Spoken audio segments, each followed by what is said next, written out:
And today we're going to check out 3 compressors and the man who builds the compressors. This is Andrew from Mozztronics. Good afternoon. I'll edit applause into it for all the live audience that's up there at the moment.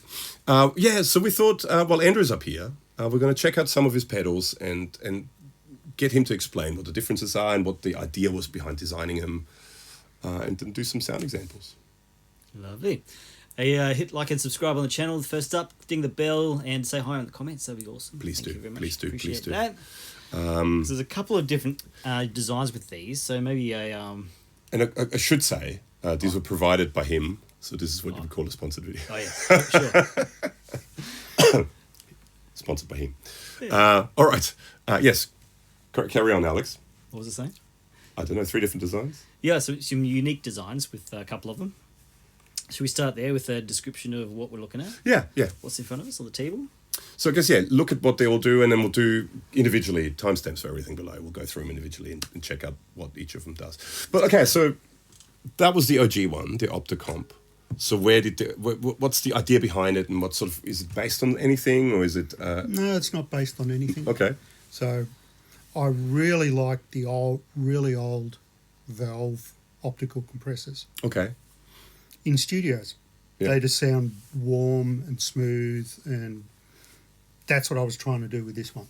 Okay. So it's optical. It's feed forward, so it only looks at the input signal. Okay.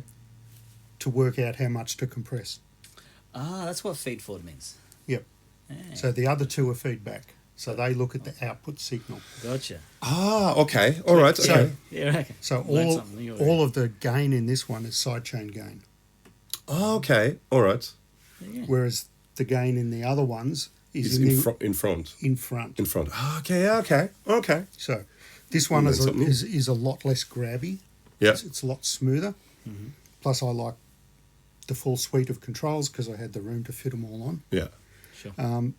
6 knobs can look daunting, but it's very easy. And I added parallel compression, which is I call dynamics control, but okay, it blends in some of the dry signal. Yeah. Just to give you a little bit of your dynamics. Yeah, which is I think needed often, especially on guitar, but bass probably as well. It's nice to have that initial attack, so it's not just because a lot of the interest in the note is not about the note; it's about the initial transient. Yeah, exactly right. So anyway, this is really easy to set up. There's a light, which you'll see later. You adjust your threshold so that the light is on, but not too much and not too little. It just comes on. It just comes on when you play. Yeah. Then I'd set ratio to whatever you like, whether you like it more squishy or less squishy. Yeah. About where it's set at about 11 o'clock. 10 to 11 o'clock is a nice starting point. Okay. Attack and release. If you turn attack clockwise, you get more of the initial transient. Okay. It's attack time. So that's a slower attack than if you turn it up. Yeah. So okay. Yeah. So it takes longer for the compressor to operate. Yeah. So more of your initial transient comes through, and then release. Again, the settings on here are a pretty good starting point. Okay. Turn your gain up. So your volume level is the same between... So makeup gain, basically. Makeup gain. Yeah. So effect on, effect off, your volume is the same. Yeah. And dial in a little bit of dynamics to when you think, it sounds good. I like that. That's parallel compression, basically. You're blending in the dry signal. Yeah. Okay. Yeah. They've all got the parallel compression. And so basically the light, again, just for people, because I know compression is something that a lot of people have difficulties with. I, for many, many years, had a lot of difficulties with understanding what it actually does. But so the light goes on when the note hits or goes above the threshold and the compression begins. Yep. Just so you know. And then the ratio is how much you want it to compress. You grab, and then attack and release is, so it goes above the ratio, it grabs the note, and attack is how quickly it grabs the note from once you hit the threshold. Yep. And release is once you go down below the threshold, how quickly it releases it. Is correct? Yeah, okay. See? So again... Welcome to my TED Talk. Just because I know a lot of people, including me, for a long time, never quite understood that. I'm getting it now, more and more because of the videos we've done. Yeah. But, you know, it's just a lot of people don't understand how it all works. I'm primarily a bass player. So, and I've tried lots of compressors over the years. Yeah. And disliked most of them. So that's why I thought, if I'm going to build a compressor, I want to make sure I'm happy to use it. Yeah. And on my own little baseboard, it's on all the time. It never gets turned off. Yeah, okay. And it doesn't interfere with your feel when you play, your dynamics. It just smooths out the volume a little bit. Yeah. I always find that's it's a fine line often with compressors to find that line where it doesn't interfere too much, but then you still get compression because, you know, sometimes you turn it down so low that you don't actually get anything in the end to get the feel. So having that parallel compression, it's a great thing. I've got a bit of a cold. I'm sorry. I apologize for sounding funny. But should we make some noise now? Sure. Okay. Clean tone through one of your amp switches. A creme brulee from Cherry Tone. And a Tunos Torpedo Captor X on the back end. Next to the pink light. Let's clean tone is like this.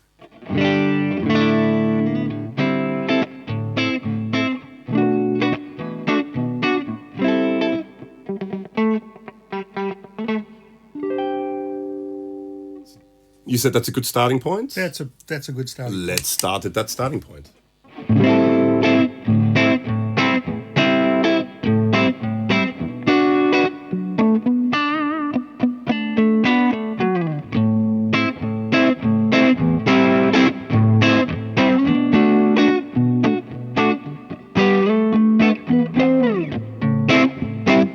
Okay, so with threshold as well, so as you turn it up, you're raising the threshold. Yes. As you turn it down, you're lowering the threshold. So I know this is something also with a lot of people. It feels counterintuitive to them. It's almost like you want to turn it down to make the compressor start earlier. Yeah. But it's the other way around. Yeah, you're changing time, not... It's not guitar words, it's time... Like maths. Yeah. So threshold, let's bring it... Well, it was quite good where it was, wasn't it? But I let Andrew... So the light wasn't on too much. As you turn it on. You'll see if the threshold's all the way down, the light will be hard on most of the time. Most of the time. Okay.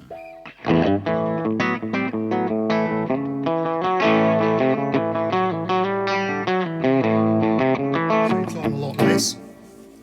Yep. It's So as you turn up, that's what I mean. As you turn up, depends on how hot your pickups are as to where you need to set it. Yeah. Somewhere there's about a good. There's a huge sweet spot on this compressor. Okay. It's very easy to dial in. Okay.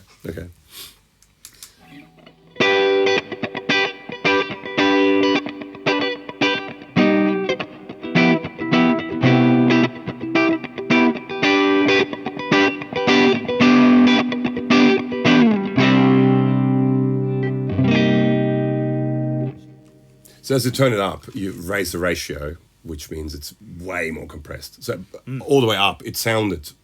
Because that's the other thing also with videos as well. It's always difficult to do videos with compressors because a lot of times it's more of a feel thing than what you actually hear. But when you really hard compress like that... the audio anyway. Yeah, exactly. But if you really hard compress like that, you can really hear it. Yeah, for sure. I mean, if you just play something now...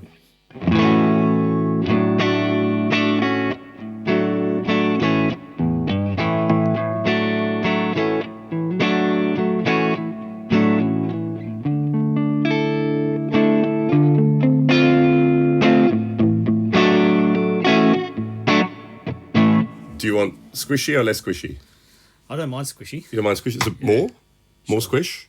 Yes. Like where? There. There? Excellent.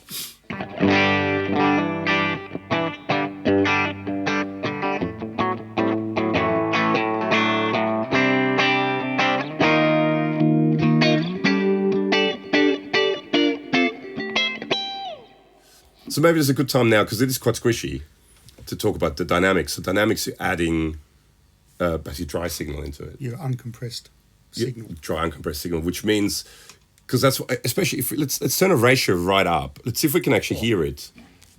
How it grabs the note. Yeah.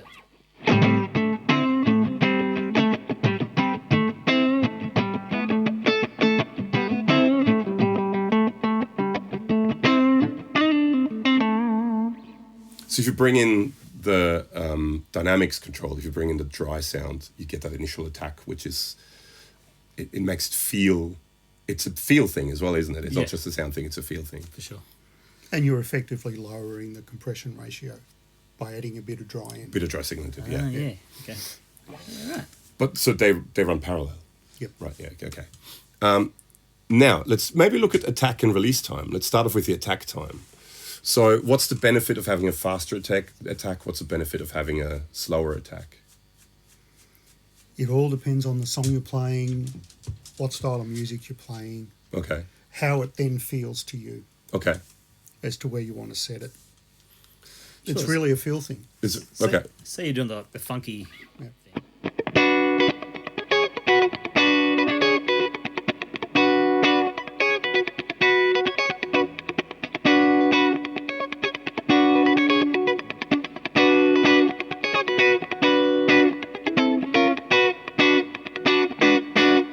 So as you turn it up, it's a longer attack time. Yep. And as you turn it down, it's a shorter attack time. And I think you can kind of you could hear that even as well, not just feel it. So it really grabs the note instantly, especially for the funky stuff. As you turn it up, you have that, I guess, is it called bloom? It sort of blooms. It grabs the note, but then gradually... Yeah, that's the release time. Then they've got release time, yeah. Yeah, cool. So do you like more, faster or slower? For the funky stuff, pretty quick, I think. Pretty quick? Seems So to work. Yeah. turn it down. Quacky thing.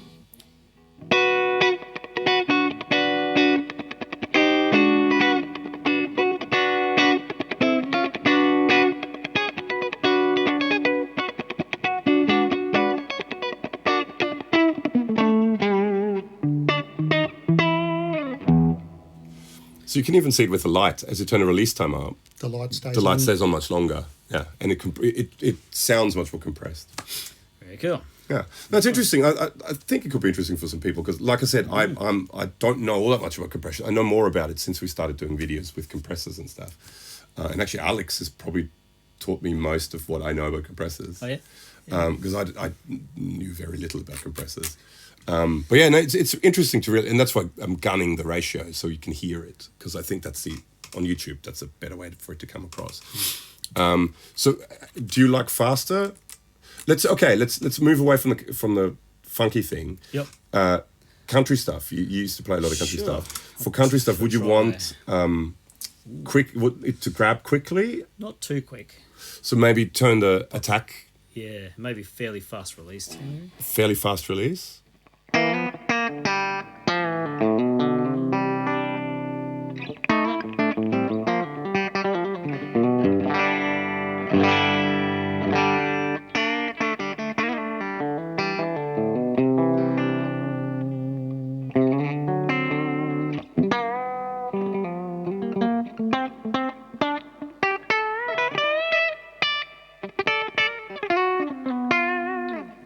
Feels pretty good. Yeah. You can always go more, but that's But then it's being mature about it. To mix things up. Now, we've got the range control up the top here as well. So what does that do? All right, on the side chain, there's a EQ filter. Okay. So that essentially just reduces the effect of that. Okay. It's not really noticeable on guitar. Oh, it's more bass. It's more for bass. Lower frequencies, okay. And usually with your pedals, if you have a switch, if it points towards the right thing, that means it's on, that and if means it points it's on, away, okay, yeah. yeah. All right. Well, I mean, that's that one. Should we go through any more with that, or should we move on to the next one? Move on to the next one. Okay. So and I'm going to put links down below. And let's do it here as well. So there's a full video for this you can watch up here, and I'll put links to it in the description below as well. Let's move on to this one now. So how does this one differ from that one, apart from it only having 3 knobs? All right. The CO4K is a FET compressor based on the Listen mic limiter from the SSL 4000 desk, which was the drum sound of the 80s. Okay. Peter Gabriel, Phil Collins, Hugh Padgham. And that was almost an accident. And they had the gated. It was almost an accident that they They found, were wasn't recording it? Yeah. the drums with, I think, Phil Collins. I stand to be corrected.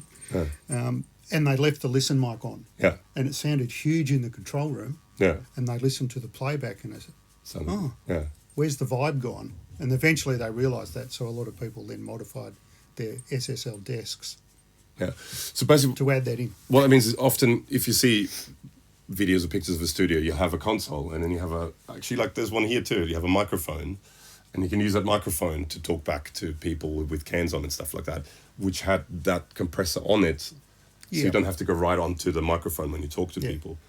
And that was an accidental thing, and then people really liked it and started using it. Yeah, so Yeah. it was a limiter. There was no ratio control. Okay. So if someone's talking in the live room back to the control room, the volume's not very high. Yeah. So you've got to turn the gain up on So the you can hear it. speakers. Yeah. If the drummer hits his snare, Yeah. that's so much louder you're going to blow the speakers Yeah. in the control room. Yeah. So they put a limiter on. Limit onto it, yeah. Okay. And so with this, we've got, and I can't quite see it because of reflection. There's wet, dry, and ratio. Oh, wet dry and ratio. Okay, yeah. That's it. Okay. Because if you want the actual SSL limiter, you turn the ratio up full, dry off, and then wet for whatever whatever you want. Okay. whatever volume you want. Okay. And that's the SSL limiter. Okay. Yeah, Well, should have a spin on that. should we make some noise? Do a dry So one, at that setting, yeah.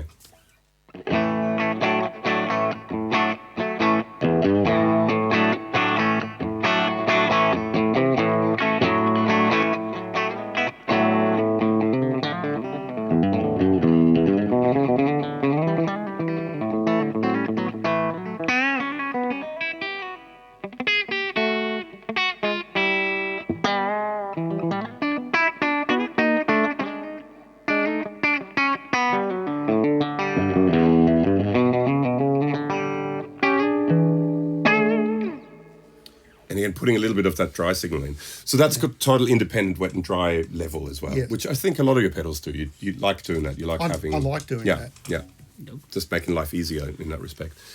So that's quite squishy, isn't it? Blend controls, I think, are awkward Okay, yeah. because you want a little bit more of something, and with the blend control, you're turning one thing up and The other thing down. The other thing down. Yeah, And you've got a blend and a volume.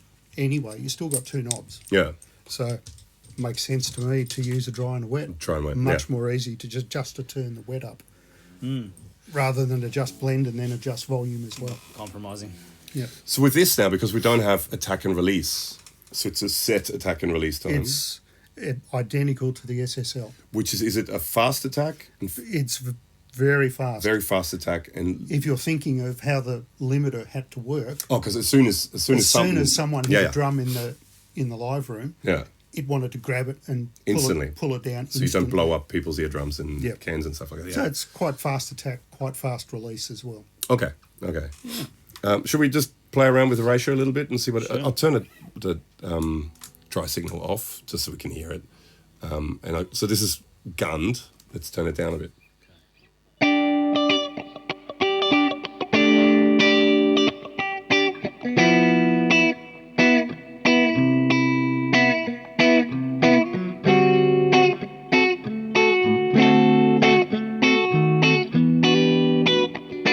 I think it's one that you turn up. It sounds good because it fattens the sound up too. It's not. It. So does it do anything other? There's some sort of special sauce in it that because it sounds different to that one. It adds a sound to it. I find. That's a feedback. So it takes the side chain takes its input signal from the output of the pedal. Oh yeah, because we were talking about it before. So these are feedback. And the other one is feed forward. This is a feed forward. So this basically the compression's at the end of everything. It looks at this output signal of the pedal Yeah. to determine how much to compress. Yeah. Whereas the big unit only looks at the input signal. Okay. Right. And so what would be the benefit of doing it one way or the other? What is the difference in one way or another between the two? The big one to me sounds a lot smoother, more transparent, Okay. less compressorish. Because it looks at it as it comes in as opposed Yeah. to... Okay, yeah, I get that. I do get that, yeah. That's cool. But in any of these, you sit down, you play them in a shop, and you figure out the one that works for you. That feels best. I had Scott from the Living End, Scott Owen, their bass player, pop into my place a little while ago, and he loves this one. But that's a feel thing for him. Yeah. Whereas another bass player will say, well, I really like that one, or I really like that one.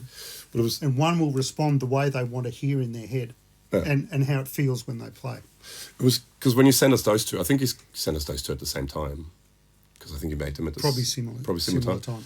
And we both, I really like that one, and Alex really liked that one. It's funny how it's sort of, and I mean, in the end, they do the same thing. Yeah, But it's how it responds to your individual playing. Because I really like that one, and I remember Alex saying he really liked that one. So, should we check out anything else on this, or is that pretty much? Do you think is that? That's pretty much That's it. pretty much it, because it's pretty straightforward with the three knobs. Let's check out the last one then. So the last one originally came in as a request from Johnny from 1920. Okay. So he wanted a optical compressor, fast. He wanted tilt EQ. For double bass. Yeah, for his double bass. For his upright bass. So the basis of this one is the limiter that was on Angus's wireless system that he used to use. He used to use live. He used to use it when he was recording. Yeah. So it's basically that limiter. I've added a ratio control. I've added tilt EQ and wet and dry. Okay. But again, it's feedback, but it's optical. So this one is slower than this one, Okay. but still pretty fast. So FET compressors generally are quicker than optical. Much quicker. Okay. So an optical will take 20 milliseconds Okay. to respond from roundabout, from when it Because it actually from the input to the output it responds to a light, doesn't to it? the light. Yeah. There's Yeah. a little light and a little resistor that senses the light and then changes. Right. So the actual circuit slows it down. Yeah, it's the physical property of the optocoupler. Is a lot slower than a FET. A FET is a transistor. It's essentially instantaneous. Yeah. Okay. All right. Yeah. Of course. Yeah. I mean, it makes sense when you say it. When it's described to you well. It's described to you well. It makes sense. So with this as well. So we've got a wet and dry. Sustain and tilt EQ. And it's still okay. So tilt EQ either adding top end and cutting bass, or opposite, adding bass and cutting top. Okay. Yeah. Tilt. Yeah. I just like the dance. It's good. All right. Well, it's whatever these settings are. Let's just try it out at those settings. So clean sound again.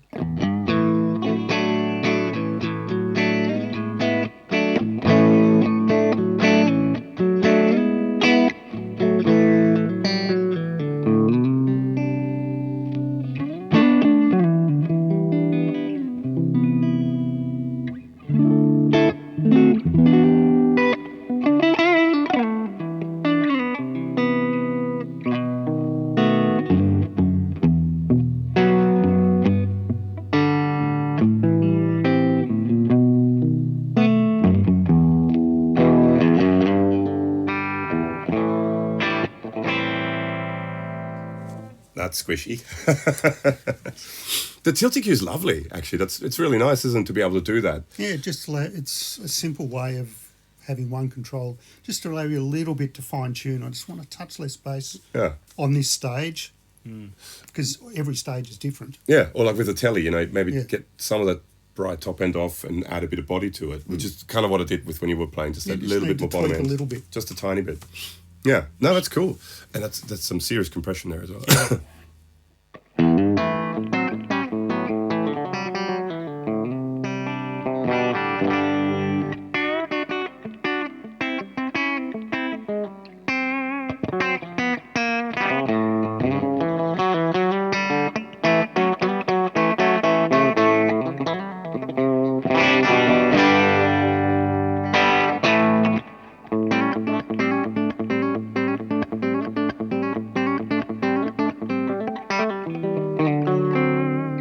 More or less compression?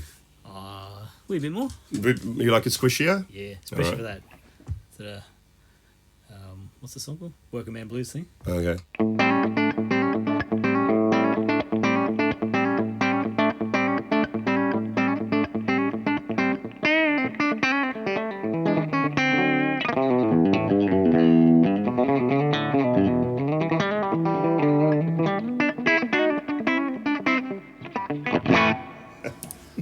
Beautiful. Nailed it. Yeah, I think maybe that's why I liked it, because of the tilt control. I remember now that I do like that, having a control over it and being able to. I rarely get along with compressors in a live scenario. I'm not a huge fan of using compressors live. But when I do, you have to have the wet dry thing, or like parallel compression. And I do like compressors that have an EQ of some sort, like the tilt control. So you can get rid of that harsh top end that sometimes comes out with compressors. Yeah, compressors are very much personal taste. Yeah. See, I personally, just from the way it sounds, I'm sort of drawn towards those two. Oh, yeah. And which one? I still like the FET one. The one in the middle? Yeah. Because it's that faster. I think so. Yeah. Yeah. I play hybrid picking all the time, like for better or worse. So maybe that's something to do with it. And fairly lightly too. Yeah, suits your style. Where we're always very different as players. He has a very soft touch. I just hit hard. So it makes, that's always the difference. Sure. Yeah. I mean, I guess that's the three compressors, isn't it? Yeah. Is there any more in the works? Compressors, no. Yeah. Okay. End of that conversation. No more compressors in the works. Okay. Another couple of things, but they're not compressors. Sure. There's always something in the works. Yeah. Do you feel, how do you describe this? I know it's a personal thing, but is there one that would suit styles of playing or styles of guitars or styles of amps more than like you? So if someone had a Fender Twin and a Telly, would you suggest one, and then someone else has a Marshall and a Gibson? Would you suggest another? Or is it just I would personal preference? try them and see which plug one them in? works for you. Yeah, sure. Yeah, that's always the best way to go. All right. Lovely. Well, that's the three Mozztronics compressors. Like I said, you can watch. I'm going to put a video for that one up here now, but I'll put links to all three full videos down in the description below. Big thank you to Andrew for coming in and showing us some more of his awesome pedals. And you people should check out this Mozztronics playlist here. And see you in the next one. Yeah.